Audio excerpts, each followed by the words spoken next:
ভিডিওটির কথা মনে আছে?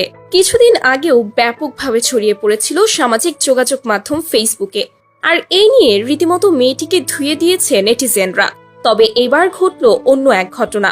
এবার এই মেয়ের ভাইরাল নাচের ভিডিওটি দেখে বিয়ে ভেঙে দিলেন পাত্রের বাবা। ধামরাইয়ের এক কলেজ ছাত্রীর বিয়ে ঠিক হয়।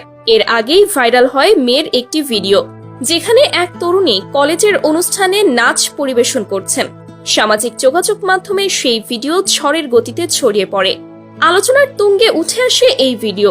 বেশিরভাগ নেটিজেনই ভিডিওতে নাচতে থাকা মেয়েটিকে নিয়ে বাজে মন্তব্য করতে থাকে। ভিডিওটি ছড়িয়ে পড়ায় পাত্রপক্ষের এলাকায় পাত্রের বাবা এতে চরম ক্ষুব্ধ হন। এক পর্যায়ে তিনি বিয়ে ভেঙে দেন। ছেলের বাবা জানায়, এমন যাত্রাপালার মেয়ে আমার ঘরে উঠাবো না। অনুসন্ধানে জানা যায়, কলেজ ছাত্রীর অশ্লীল ও দৃষ্টিকটু নাচের ভিডিও ভাইরাল হওয়ার পর পাত্রের বাবা ক্ষুব্ধ হয়ে বিয়ে ভেঙে দেন এবং সেই ঘটনায় তোলপাড় পুরো এলাকা। সমাজের অনেক মানুষ মেয়েটিকে নিয়ে বাজে মন্তব্য করছে। এমন অবস্থায় মেয়েটির পুরো পরিবার মানুষের তোপের মুখে পড়েছে। কেউ কেউ বলছে একদম উচিত কাজ হয়েছে।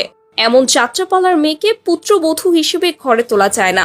তো ভিউয়ার্স, আপনাদের কাছে কি মনে হয়, মেয়েটির এভাবে বিয়ে ভেঙে যাওয়াটা কি ঠিক হয়েছে? অবশ্যই জানাবেন ভিডিওর কমেন্ট বক্সে এবং সেই সাথে পেজটি ফলো করতে ভুলবেন না। ধন্যবাদ।